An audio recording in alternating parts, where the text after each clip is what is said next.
Hello friends, I am Anu Bhardwaj. I hope you all are fine. So आज हम करने जा रहे हैं सेंसस मैथड, जो स्टैटिस्टिक्स का नेक्स्ट कंसेप्ट है। So this method is very important. Census method is sampling method. दो ऐसे कंसेप्ट है जो बहुत ज्यादा इंपॉर्टेंट है, जिनका डिफरेंस भी आ जाता है और जिनके बारे में हमें मैरिज डी मैरिज मतलब it's a very important concept. So आज हम करने जा रहे हैं that is the census method. लेकिन स्टार्ट करने से पहले अगर आपने मेरे प्रीवियस लेक्चर्स नहीं देखे हुए हैं, काइंडली मेरे लेक्चर्स देख लीजिए, क्योंकि मैंने हमेशा आपको बताया है कि जब हम एक प्रीवियस लेक्चर देख लेते हैं तो नेक्स्ट लेक्चर के लिए लिटिल बिट हमें बेनिफिट हो जाता है। So let's start. What is census method? Census method की डेफिनेशन जो है वो मैंने बोर्ड पे लिखी हुई है। हम एक पर इस डेफिनेशन को रीड आउट कर लेते हैं। When investigation is conducted wherein the data is collected from each and every element of population, कि इन्वेस्टिगेशन कंडक्ट हुआ, राइट, जो मैंने डाटा कलेक्ट किया हर एक एलिमेंट से, ठीक है ना, each and every element of the population से मैंने डाटा अपना कलेक्ट किया। मतलब एक एग्जांपल ले लेते हैं, लेट्स स्टार्ट। मान लो क्लास टीचर में teacher is teaching the students, class teacher या सब्जेक्ट टीचर, राइट।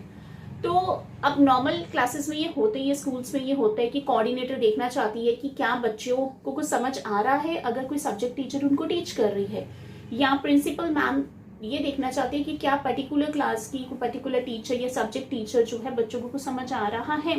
तो उन्होंने क्या किया, उन्होंने कहा कि चलो हम एक पेपर तैयार कर लेते हैं थोड़े से क्वेश्चंस के साथ, और क्लास में सपोज क्लासेस ऑफ 30 स्टूडेंट्स है क्लास में, तो डिस्ट्रीब्यूट कर देंगे। और उसके बाद जब वो बच्चे क्वेश्चन सॉल्व करेंगे तो उनको पता लग जाएगा कि कितने बच्चों को जो है वो काम समझ आ रहा है, वो सब्जेक्ट जो है वो टीचर जो टीच कर रही है वो समझ आ रहा है।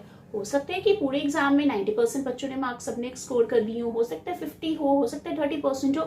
सो क्या किया उन्होंने, एक सेंसस मैथड अप्लाई किया कि हर एक एलिमेंट, हर एक स्टूडेंट का जाके जो है उन्होंने चेक किया कि क्या उनको समझ आ रहा है, कि उनको पता लग गया कि क्लास में इतनी स्ट्रेंथ जो है वो 70% वालों की है, इतनी 90% वालों की है, कि मतलब टीचर का उनको कितना समझ आ रहा है।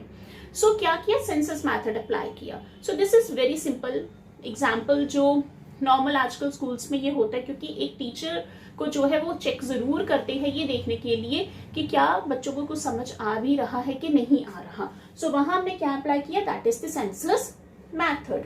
सपोज अब नाउ इसके ये मैथड जो है कहाँ कहाँ अडॉप्टेड होता है, जहां एरिया ऑफ इन्वेस्टिगेशन लिमिटेड हो। अब अगर बहुत बड़ा एरिया है तो वहां तो एप्लीकेबल नहीं होगा ना, जहां पे इन्वेस्टिगेशन जो है वो लिमिटेड होगा वहीं पे ये एप्लीकेबल है। Highly trained investigation are needed, investigators are needed. ये तो है नहीं कि इन्वेस्टिगेटर जो है वो ट्रेंड ही ना हो और वो जी जाके अपना मेथड अप्लाई कर रहा है। नो, इन्वेस्टिगेटर जो है वो एक्सपर्ट होना चाहिए, स्किलफुल होना चाहिए, right. It also called the complete enumeration. इसे हम और क्या कहते हैं, कंप्लीट एन्यूमरेशन, क्योंकि कंप्लीट सर्वे है। हम हर एक एलिमेंट को जाके, हर एक स्टूडेंट का जाके जो है डाटा जो है ले रही हैं, चेक कर रही है कि उनको कितना समझ आ रहा है। So it's a complete enumeration, it's a 100% complete survey. Now इसके कुछ मेरिट्स हैं। इंटेंसिव स्टडी ऑफ पॉपुलेशन, मतलब हम डेप्थ में जाके पॉपुलेशन के बारे में स्टडी करते हैं, राइट, डेप्थ में जाके, क्योंकि हर एक बच्चे का, हर एक एलिमेंट का हम जो है डाटा ले रहे हैं तो हम डेप्थ में जाके इसकी स्टडी करते हैं। High degree of accuracy, naturally accuracy तो भी हाई होगी, अच्छी तो होगी, क्योंकि हम खुद जो है मतलब हम एक सर्वे जो कर रहे हैं वो हर एक एलिमेंट का कर रहे हैं। मोर रिलायबल, इंफॉर्मेशन जो मेरे पास आएगी वो रिलायबल ही होगी, क्योंकि एक्यूरेसी है हमारे पास। इजी कंपेयरेबल, मैंने अगर कंपेयर करना है, जैसे कि मैंने टीचर, प्रिंसिपल मैम ने, कोऑर्डिनेटर मैम ने पेपर दिया बच्चों को और उन्होंने वो पेपर जो है सॉल्व किया, टीचर ने, कोऑर्डिनेटर ने उसको चेक किया, राइट। जब चेक किया तो उन्होंने कंपेयर कर लिया कि कितने % जो है कितने बच्चों के आए हैं, ठीक है। So that is easy comparable. But कुछ डीमेरिट्स है, मैरिट्स है तो भी डीमेरिट्स तो होंगी। दैट इज एक्सपेंसिव, ये लिटिल बिट एक्सपेंसिव है। क्यों? क्योंकि जो इन्वेस्टिगेटर है वो आ रहा है, वो अपना वहां पहुंच रहा है, वो कुछ ना कुछ अपना जो है वो टाइम निकाल रहा है, वो अपना कुछ रिसोर्सेज के थ्रू वो आ रहा है, ठीक है ना, मनी लग रही है। So it's a little bit expensive method, need more time चाहिए। अब 30 बच्चों की क्लास है, 30 स्टूडेंट्स की क्लास है, तो भी टाइम चाहिए ना उनको चेक करने के लिए, सब कुछ करने के लिए। सपोज 40 बच्चों की क्लास है तो 50 बच्चों की क्लास, उनको मैन पावर भी चाहिए इस चीज को चेक करने के लिए।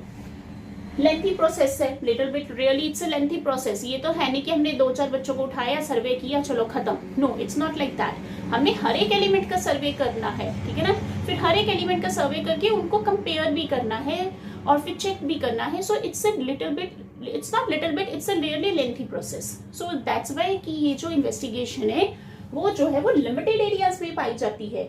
लेंथी प्रोसेस है, हो जाएगा कि अगर ज्यादा सर्वे हो, अगर ज्यादा हमारे पास डाटा हो जिनका मैंने सर्वे करना है, तो it's lengthy process. So it's a demerit, इसका लेंथी प्रोसेस है। So that's why we can say कि ये मेथड वहां पे अडॉप्टेड होता है जहां पे investigation, we have the limited kind of investigation, right. So we need also the trained investigators and it's a really 100% complete survey. That's why it is also known as the complete enumeration.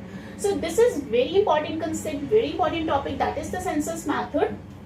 In the next lecture we will discuss about the sampling method. So इसका difference भी दोनों methods का बहुत ज्यादा आ जाता है। So I hope आपको ये जो लेक्चर है वो अच्छे से समझ आ गया होगा, because it's a very important and it's a very easy. Almost all the concepts are very easy अगर हम उस चीज को समझें, राइट। मैंने हमेशा कहा है कि कंसेप्ट को आप समझिए, ठीक है, डोंट क्रैम देम। अगर आप उस कंसेप्ट को अच्छे से अपने माइंड में बिठा लेंगे कि क्या वो कहना चाहता है, so it's very easy for you to elaborate, ठीक है। हमेशा मैं कहती हूँ जब भी आप कुछ भी टर्म पढ़ते हैं उसकी हेडिंग को अच्छे से पढ़िए कि वो कहना क्या चाहता है। सो आपको थोड़ा बहुत तो भी उसका आइडिया हो जाता है। सो स्टूडेंट्स, आप मेरे लेक्चर्स देखते रहिए। बुक्स में आपको बहुत सारी इसके थ्योरेटिकल पार्ट मिल जाएगा, लेकिन कंसेप्ट को समझिए, डोंट क्रैम द कंसेप्ट, ठीक है।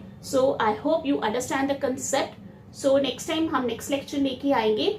Previous lectures देखते रहिए, and if you have any doubt you can write on the comment section. So students, goodbye, take care, namaskar.